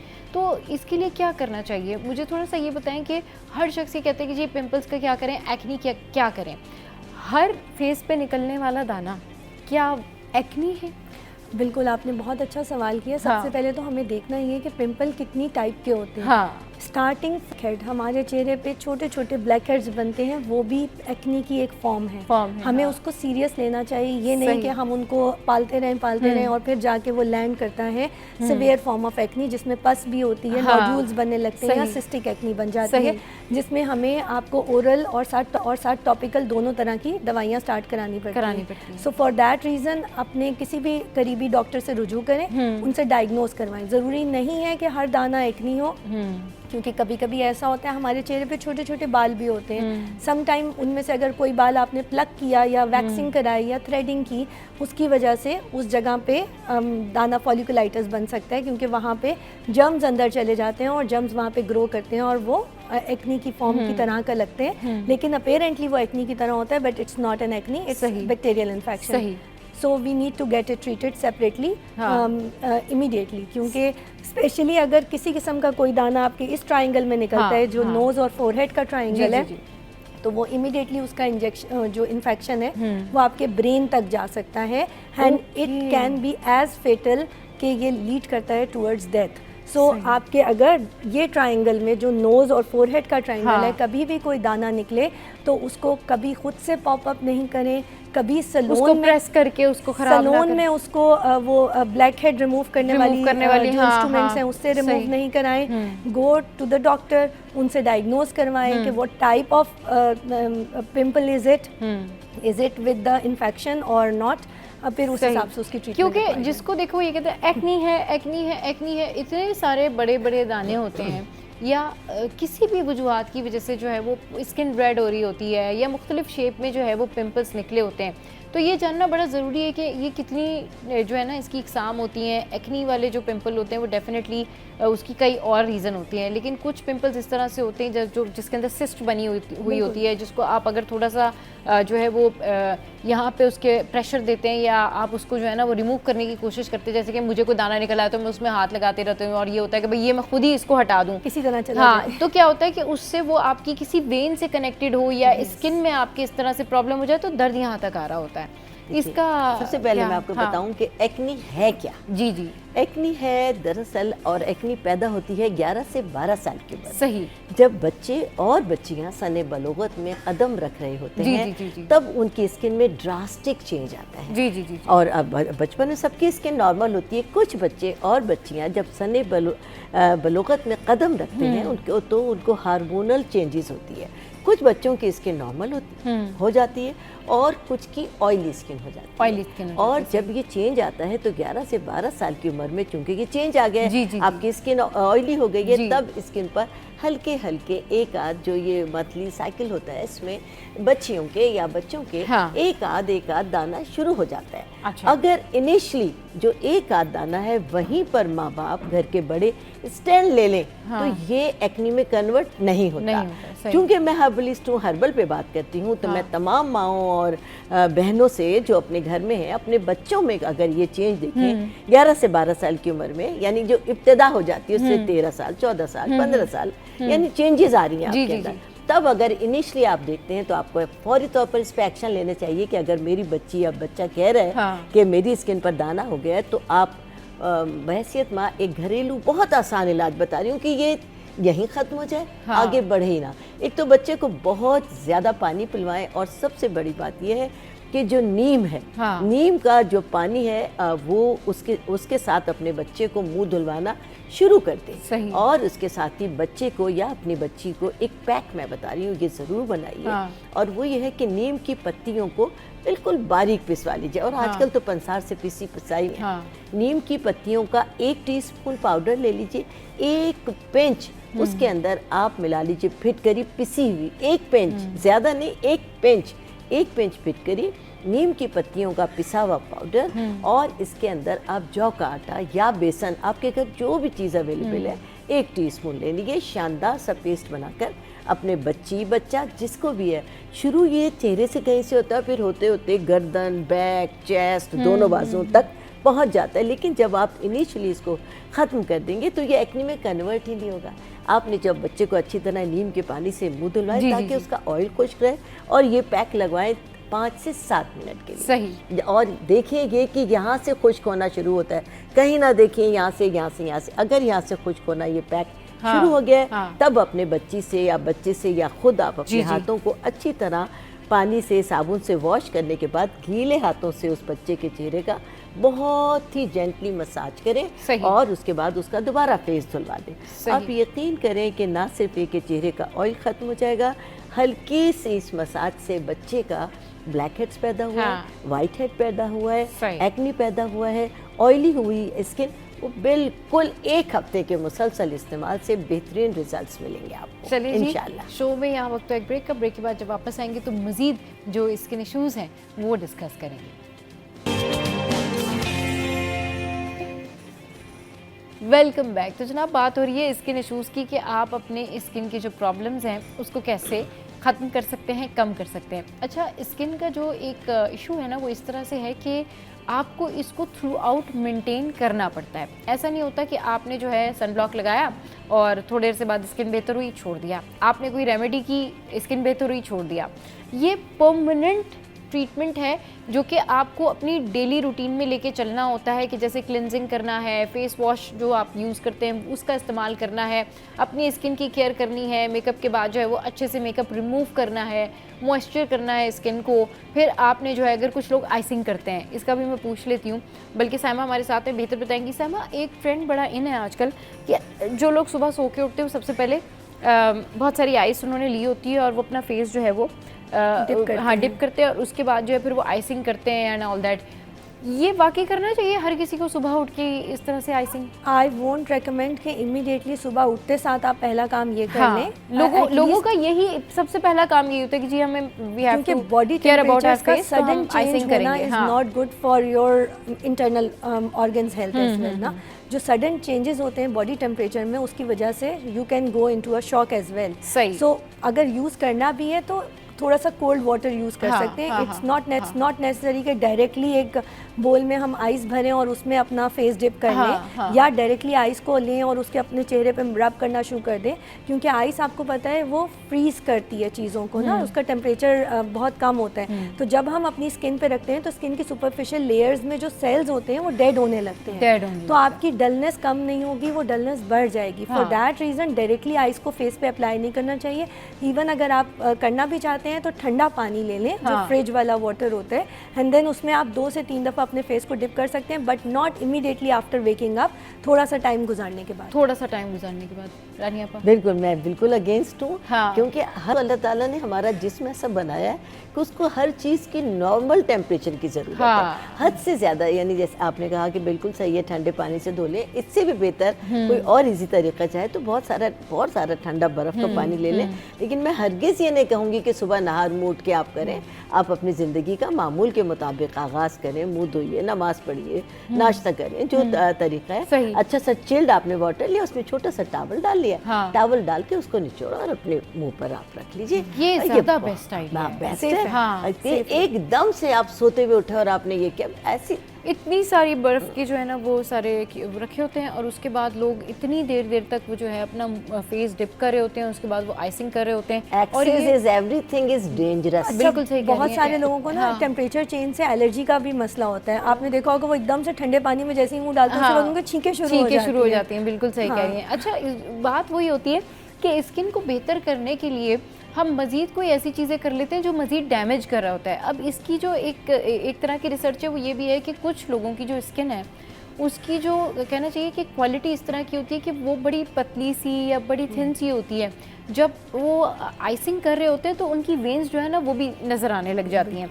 अब इस सूरत हाल में आप सबसे पहले तो देखें कि आप जिस शहर में हैं वहाँ पर वेदर क्या है, फिर आपकी जो स्किन है वो कितना उसको बेयर कर सकती है या नहीं कर सकती है, क्योंकि समटाइम्स कुछ लोगों को तो आइसिंग बहुत सूट करती है, लेकिन कुछ लोगों के लिए ना उनके सर का दर्द होती है, क्योंकि वो जब आइसिंग करके जब वापस वो जो है वो होते हैं कि जी हमने मुंह धो लेना है, अब हमारी आइसिंग वाला पार्ट पूरा हो गया, तो उनको ये फ्रंटल फोसा के ऊपर, यहाँ पे टेम्पोरल फोसा के ऊपर, यहाँ पे उनको पेन होता है, पिंचिंग वाला पेन होना शुरू हो जाता है। इसका ऑल्टरनेट क्या है सहमा? जैसा कि रानी आपा ने बताया, आप सोक कर लें ठंडे पानी में टॉवल को और उसको थोड़ी देर के लिए रख लें। Otherwise what you can use is कि अगर आपने कोई जैसे क्यूकम्बर वगैरह है और उसको फ्रिज में रखा हुआ है, you can use that thing and apply it. अगर आइसिंग नहीं करे तो पैक अप्लाई कर लें, मास्क अप्लाई कर लें। क्यूकम्बर जो है वो आप आजकल तो कोलेजन के शीट मास्क आते हैं जो बहुत अच्छी क्वालिटी के हैं, उनको आप थोड़ा सा कोल्ड करके अपने फेस पे रख लें। उसमें आपको डबल फायदा होगा, एक तो ये कि कोलेजन एब्जॉर्ब होगा और साथ साथ ही आपका ये हाइड्रेशन मेंटेन होगी और आपको कूलिंग इफेक्ट भी मिल जाएगा। सही। ऑल्टरनेट? इसका ऑल्टरनेट यही है कि मामूल के मुताबिक ज़िंदगी का आगाज़ करें। रोज़ाना आप दिन में एक बार बहुत अच्छा सा, जैसे उन्होंने बताया, आप आइस क्यूब्स बना लीजिए। आप इसकी खीरे के आप पूरा निकाल लीजिए। खीरे को अच्छी तरह आप कश करें। उसके बाद क्या, अपने हाथ से अगर आप उसको निचोड़ें, इतना पानी निकलता है, उसको आइस क्यूब में डालकर और जमा दीजिए अपने फ्रीज़र के अंदर। अगर आप इतना क्रेजी हैं, आप ये समझती हैं कि आपके लिए मस्ट है, तो आप ये वाली एक क्यूब लेकर इसको अपने फेस पर आप डायरेक्ट लगा सकते हैं। एक क्यूब को भी कपड़े में लपेट कर, कपड़े में डायरेक्ट नहीं कीजिए। कुछ लोगों के मुंह पे स्वेलिंग आ जाती है और आप बिलीव करें, खुद मेरे, अगर मैं फ्रीज़र की डायरेक्ट सफाई करती हूँ तो बर्फ़ से मेरे हाथ सुन्न हो जाते हैं बहुत देर के लिए, फ्रॉस्ट बाइट होने लगता है और स्वेलिंग आके एकदम सख्त पत्थर जैसे हो जाते हैं। देखिए बिल्कुल ठीक कह रही है। थोड़े दिनों पहले ये मैंने भी करने की कोशिश की थी, वो जो बर्फ़ जमी हुई होती है ना उसको हटाने में बड़ा मज़ा आता है, वो मुझे ना बड़ा एक्साइटिंग लगता है। तो वो जब मैंने बगैर ग्लव्स के अपने हाथों से उसको हटाना शुरू किया, मुझे लगा वो ये पता नहीं कौन सी माउंटेन है फ्रिज के अंदर जो मैं बस पता नहीं मार का जो है मैं मार लूँगी। और उसके बाद जब मेरे हाथ ठंडे होना शुरू हुए, मुझे ऐसा लग रहा था कि मुझे फ्रॉस्ट बाइट ना हो जाए। उसके बाद जिस्म जो है वो गर्म हो रहा था, ऐसा लग रहा था कि बुखार हो गया और हाथ जो है वो ठंडे हो गए। तो हर चीज़ हर इंसान के टेम्परेचर के लिए नहीं होती, हर चीज़ हर स्किन पे नहीं जाती। सबसे पहले तो इशू यही होता है कि अगर आप किसी हर्बलिस्ट के पास जा रहे हैं तो भाई उसको अपनी स्किन टाइप चेक करा दें, डॉक्टर के पास जा रहे हैं तो स्किन टाइप चेक करा दें। आपको जो प्रॉब्लम है, बीमारी है, वो आप बता दें कि भाई मैं एनेमिक हूँ या मुझे ये प्रॉब्लम है, ताकि आपकी स्किन का बेहतरीन इलाज हो सके। यूजुअली देखिए, अब जैसे स्किन की आपकी जो भी फॉर्म है आपको पता होना चाहिए। स्किन 3 तरह की है, होती ऑयली है, नॉर्मल स्किन जो सर्दियों में बिल्कुल नॉर्मल रहती है, गर्मियों में भी नॉर्मल रहती है। एक ड्राई स्किन होती है, एक कॉम्बिनेशन स्किन होती है। कॉम्बिनेशन स्किन ये होती है कि आपको ये वाला हिस्सा तो नॉर्मल होता है, लेकिन टी जोन एरिया ऑयली हो जाता है और मौसम की तब्दीलियों के साथ ये तब्दील होता है। और ये इस तरह पता चलता है कि गर्मियों में ये वाला हिस्सा बहुत टी जोन एरिया जो ये होता है टी जोन एरिया, कि अगर आप ये वाला लें, हम हमारा फोरहेड, हमारी नोज यहाँ तक सीधी जाएगी तो ये टी बन गई, और नीचे से आप इसको ऐसे करें और ये लेकर आप लें तो ये ऊपर नीचे दोनों से ये इलाका कहलाता है टी जोन। सही। ये कुछ लोगों का जो है वो गर्मियों में ऑयली और सर्दियों में ड्राई हो जाता है, और ये वाला हिस्सा नॉर्मल रहता है। ये होती है कॉम्बिनेशन स्किन। किसी की अपनी स्किन का इंसान को पता चल जाता है, गर्मियों में आप देख रहे हैं ऑयली, और आप टिश्यू पेपर रखिए आपको अंदाजा हो जाएगा। उसके लिए ये है कि जो लोग क्रेजी हैं और जो लोग ये समझते हैं कि स्किन के लिहाज से मेरा इलाज होना चाहिए, तो वो अगर वो मास्क भी लगा रहे हैं तो फिर वो इस हिस्से के लिए ऐसा मास्क लगाएं कि जैसे आपने बेसन लिया, आपने क्यूकम्बर लिया और आपने अंडे की सफ़ेदी ली, और इसके अंदर 1-2 कतरे आप ऑलिव ऑयल के डाल लीजिए, तो आप इस वाले नॉर्मल हिस्से में लगाएंगे कि ये हिस्सा मेरा थोड़ा ऑयली हो जाए। और यही मास्क जब आप बनाएंगे कि अंडे का, और आपने लिया ये वाला ऑयल, इसके अंदर जो मास्क आपने बताया, इस वाले हिस्से में, टी जोन वाले हिस्से में आप इसमें ऑयल नहीं मिलाएंगे, इसको बगैर ऑयल के लगाएंगे। जब आप वॉश करेंगे तो स्किन आपकी नॉर्मल होगी कि ये वाली स्किन हल्की सी आपकी ग्रीसी हो गई, और ये वाला हिस्सा आपका ड्राई हो गया। जब आप मुंह धोएंगे तो बिल्कुल नॉर्मल हो जाएगा। कुछ लोगों को होता है कि नहीं, हमारा इस लिहाज से हो। सही। चलिए जी, बहुत शुक्रिया रानी, आप हमारे शो पे आई, सैम हमारे शो पे आई। अच्छा जनाब, शो में यह वक्त है ब्रेक का। ब्रेक के बाद जब वापस आएंगे तो करेंगे एक और मज़ेदार से टॉपिक के ऊपर गुफ्तगू। हमारे साथ रहिए। Welcome back. तो भाई कुछ बात कर लेते हैं हम ब्रांड्स के हवाले से, कि लोग जो है वो ब्रांडेड चीज़ों के पीछे बहुत ज़्यादा होते हैं और बहुत सारे पैसे खर्च करते हैं, लेकिन कई ब्रांडेड चीज़ें ऐसी होती हैं जिन्हें लेने के बाद बड़ा अफसोस होता है। तो ये ब्रांड करने वाले जो लोग होते हैं, इवेंचुअली मैं ये नहीं कह रही हूँ कि आप ब्रांडेड चीज़ें ना लें या कीमती चीज़ें ना ख़रीदें, ज़रूर ख़रीदें और ज़रूर आप बाई करें, आपका शौक़ है, लेकिन हमेशा ये देख लेना चाहिए कि अगर आप हर चीज़ ब्रांड्स की लेते हैं या किसी भी मखसूस ब्रांड की चीज़ यूज़ करते हैं, उसमें आपके कितने ज़्यादा पैसे खर्च हो रहे होते हैं, या उसके पैरेलल बहुत सारी ऐसी ब्रांड्स होती हैं जो कि लोकल ब्रांड्स होती हैं लेकिन बहुत ज़्यादा रिलायबल होती हैं। अच्छा जी, इस पर बात करने के लिए हमारे साथ जो है इस वक्त वो ईमान सईद मौजूद हैं, मोटिवेशनल स्पीकर हैं, और हमारे साथ जो हैं वो साइमा इरफान हैं। कैसी हैं आप दोनों? कैसे हैं? Welcome to the show. कैसी हैं आप ईमान? ठीक है। अच्छा जी, चलिए जी, ईमान से हम फिर शुरू कर लेते हैं और ईमान से पूछते हैं कि ईमान आप ये बताइए कि what do you think about that, कि आजकल जो लोग ब्रांड कॉन्शियस हैं, क्या ये इतना क्रेज़ी होना ठीक है? क्या हर चीज़ में ब्रांड यूज़ करना या फिर इतना पैसों को ज़ाया करना, what do you think about it? अच्छा, देयर आर, इस एक सवाल में ना बहुत सारी लेयर्स हैं, बहुत सारे एस्पेक्ट्स हैं। अगर मैं सबसे पहले शुरू करूँ, नॉट जस्ट पाकिस्तान, ग्लोबली पूरी दुनिया में we are a capitalist society. तो जब आप एक कैपिटलिस्ट सोसाइटी में होते हो, आप बाय डिफ़ॉल्ट अपनी पर्सनालिटी से ज़्यादा, जिस तरह इस वक्त सोशल मीडिया पे you work on curating an image, filter के ऊपर या रील्स के ऊपर, या एक जो आपका पेज जिस तरह लगना चाहिए, आप उसी तरह अपने पब्लिक इमेज के ऊपर क्यूरेट कर रहे होते हो, आप उसके ऊपर काम कर रहे होते हो।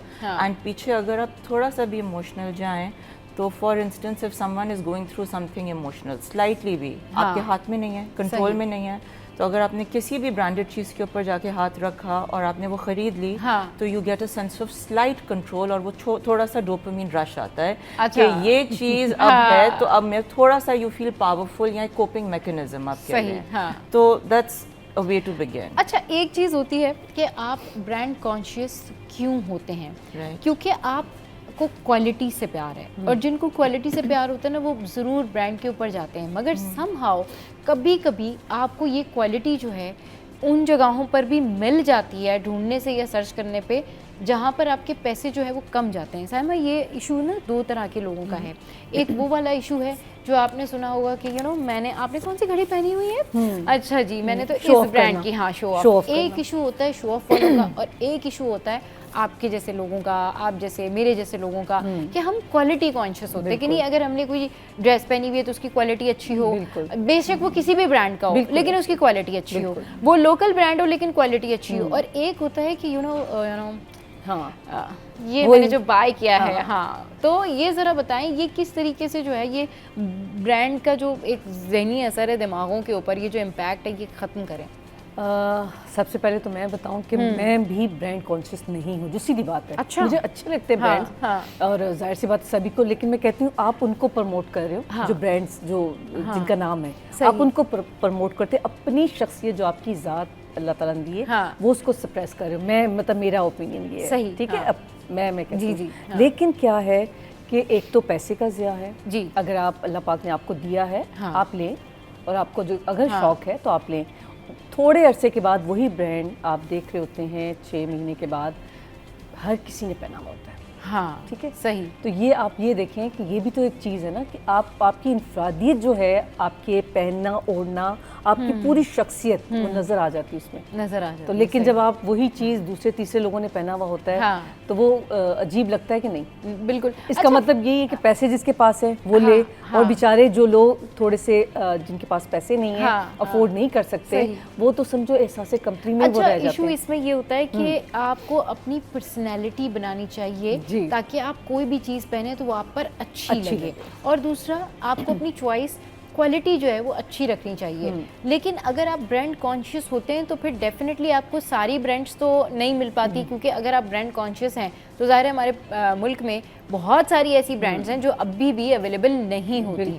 तो आप अपनी क्वालिटी जो है ना, अपनी चॉइस अच्छी रखें और अपनी पर्सनैलिटी इतनी बिल्ड करें कि अगर आप कोई लोकल सी चीज़ भी पहन रहे नहीं, एक आपने अगर एक कोई धागा या कोई आपने इस तरह की भी चीज़ पहन ली है तो वो भी कॉन्फिडेंट होके पहने, हाँ, कॉन्फिडेंट होके पहने, वो भी जो है ना आपकी पर्सनैलिटी को इन्हेंस करे।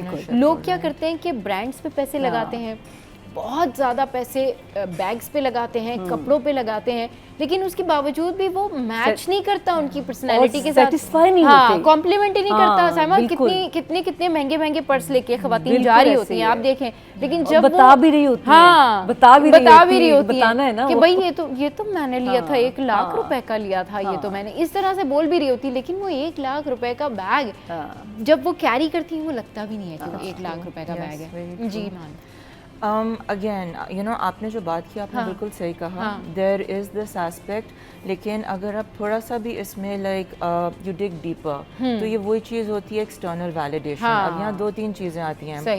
इंसान वी आर सोशल क्रीचर्स, तो हमें ट्राइबलिज्म ये हिस्ट्री से एक चीज़ चलती आ रही है, we want to move in groups. तो जब एक ग्रुप जिससे आप यहाँ तो इंस्पायर्ड हैं या जिनमें आप ऑलरेडी मूव कर रहे हैं, राइट, वो एक तरह के ब्रांड्स ले रहे हैं, so you feel there's a sense of belonging if you start wearing those brands also, तो मुझे भी वो acceptability मिलेगी। एक तो वो चीज़ होती है। दूसरी आपकी फिर ये चीज़ आती है, अगेन जो डोपामिन रश होता है ये एक तरह से अडिक्टिव हो जाता है। अब आपको अगर एक बैग ले लिया है या आपने एक पेयर ऑफ शूज़ ले लिया है, आपकी ज़िंदगी में बहुत केओस चल रहा है, फाइनेंशियल अगर रिसोर्सेज हैं भी या नहीं है, you will start taking money, लेकिन you will want to look a certain way, क्योंकि वो हेड स्पेस क्या कहता है, I might be broke, लेकिन wait, what if I wear this expensive brand, I'm going to look very rich, so people will accept me. तो ये एक बहुत डीप जाके ना आपको एक इनर वर्क बेसिकली करना पड़ता है। आपकी जो एक इनर सेटिस्फेक्शन होती है ना, आपको लगता है कि आप कोई ऐसी चीज़ पहन के या आप कोई इतनी कीमती चीज़ पहन के अपने आप को कॉन्फिडेंट दिखा सकते हैं। सो ये शायद बहुत गलत थॉट है। उसकी रीज़न ये है कि जब तक अगर आपने अपनी पर्सनैलिटी को इम्प्रूव करना है तो ज़रा आप देखें कि जो लोग हाथ में घड़ी नहीं पहनी होती या उन्होंने उतनी अच्छी कोई ब्रांडेड चीज़ें नहीं पहनी होती, लेकिन उनकी पर्सनैलिटी इतनी ज़बरदस्त होती है, इतनी सादी होती है कि अगर उन्होंने सादा सा सूट पहना हो, सर पे उन्होंने दुपट्टा लिया हो, तो आप इम्प्रेस हो जाते हैं कि ये देखें ये इतनी ज़बरदस्त पर्सनैलिटी है और ये कितनी ज़बरदस्त लग रही है या कितनी ज़बरदस्त लग रहा है।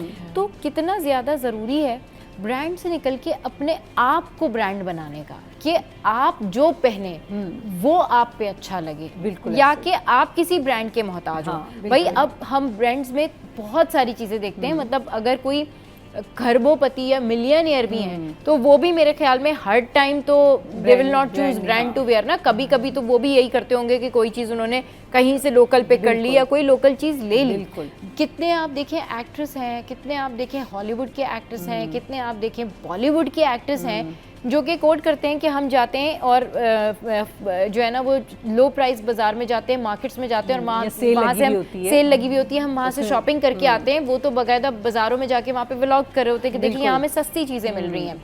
वो वही लोग हैं जो कि बहुत कीमती लाखों के बैग्स भी लेते हैं हाथ में, लेकिन वो ही आपको बता भी रहे होते हैं कि देखिए यहाँ पर सस्ती चीज़ें मिलती हैं।